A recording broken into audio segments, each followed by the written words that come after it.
Hello friends, start करते हैं 4.2 का question number 1। Find the roots of the following quadratic equations by factorisation. हमें factorisation method से इनके रूट्स फाइंड आउट करने हैं।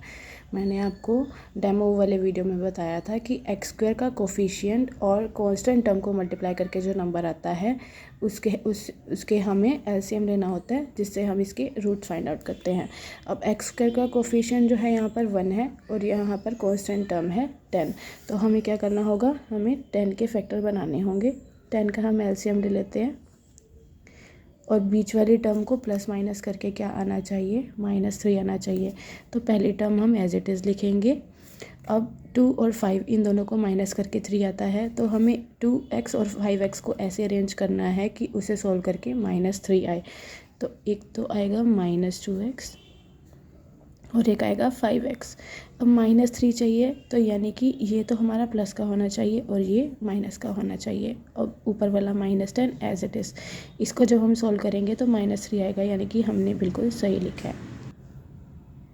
तो बस हम पहली दो टर्म्स में से कॉमन ले लेंगे। x कॉमन आएगा, ब्रैकेट में रह जाएगा x + 2। इधर से -5 कॉमन आएगा, ब्रैकेट में फिर से रह जाएगा x + 2 = 0।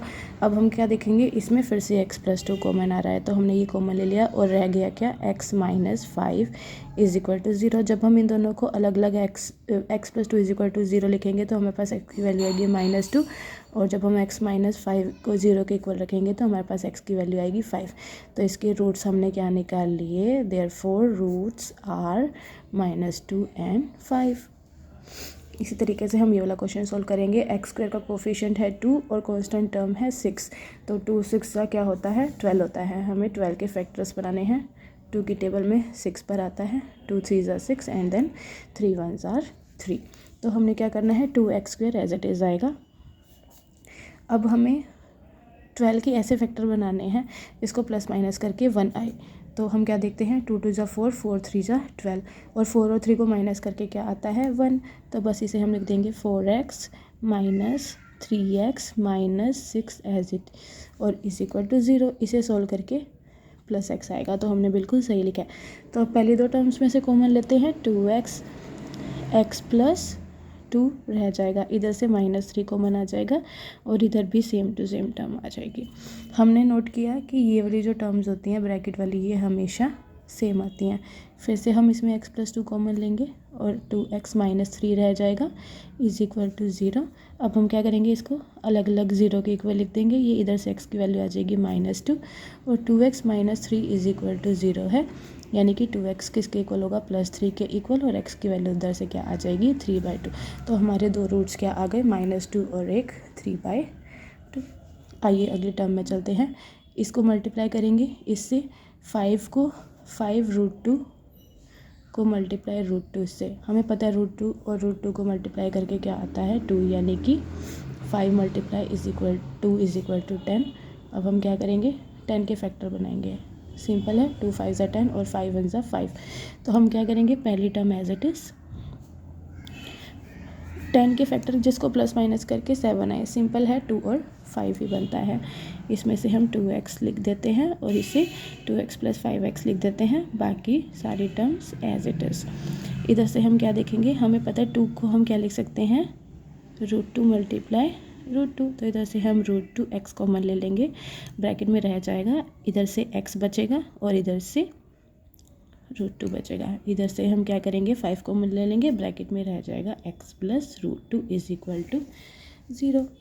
अब हम इन दोनों को अलग, x + √2 हमने देखा फिर से कॉमन आ जाएगा और फिर रह जाएगा √2x + 5 = 0। बस इसको अलग अलग हम 0 के इक्वल लिख देंगे। इधर से x की वैल्यू आ गई -√2 और √2x प्लस में 5 = 0, यानी कि √2x = -5। इधर से x की वैल्यू आ गई -5 /√2। तो हमारे रूट्स क्या क्या आ गए, एक तो -2 और एक -5/√2। आइए बढ़ते हैं 4th पॉइंट की तरफ। इसमें हमारे पास क्या है, डिनोमिनेटर में टर्म आ गई है। तो हम इसे सोल्व करने के लिए क्या करेंगे, अगर हम पूरी की पूरी टर्म को 8 से मल्टीप्लाई कर देंगे तो डिनोमिनेटर हमारा हट जाएगा। तो हम मल्टीप्लाई कर देते हैं पूरी टर्म को 8 से। 8 को 2x² से मल्टीप्लाई करेंगे, 16x² माइनस 8 को x से मल्टीप्लाई करेंगे, -8x प्लस में 1 इज इक्वल टू 0। जब हमने 8 को 1 से मल्टीप्लाई किया 8 आ गया और 8 और 8 कट कर 1 हो गया। तो हम सिंपल फैक्टर बनाते हैं, 16 1 जा 16, 16 के हमने ऐसे फैक्टर बनाने हैं जिसको प्लस माइनस करके 8 आए। हमें पता है 4 4 जा 16 होता है और 4 और 4 को प्लस करके 8 आता है। तो 4 और 4 को यानी कि -4x और -4x प्लस में 1 इज इक्वल टू 0। अगर आप चाहें तो एलसीएम लेके भी इसको सॉल्व कर सकते हैं। आइए इसमें कॉमन ले लेते हैं, 4x हमारा कॉमन आ जाएगा, ब्रैकेट में रह जाएगा 4x -1। इसमें सेम है, -1 कॉमन आएगा, 4x -1। फिर से हम 4x -1, इन दोनों ब्रैकेट में से हमने ये एक ब्रैकेट कॉमन ले लिया और फिर से बच गया 4x -1 इज इक्वल टू 0। इन दोनों को हम क्या करेंगे, अलग अलग 0 के इक्वल लिख देंगे। 4x is equal to 1, then x is equal to 1/4। इधर भी 4x is equal to 1, then x is equal to 1/4। तो रूट्स क्या आ गए, 1/4 एंड 1/4। सो फोर्थ पार्ट पे चलते हैं। 100x² -20x plus 1 is equal to 0। 100 1s are 100। 100 के हमने ऐसे फैक्टर बनाने हैं कि प्लस माइनस करके 20 आए। हमें पता है 10 10s 100 होता है और 10 को प्लस करके 20 आता है। आप चाहे तो 100 का एलसीएम लेके भी सॉल्व कर सकते हैं।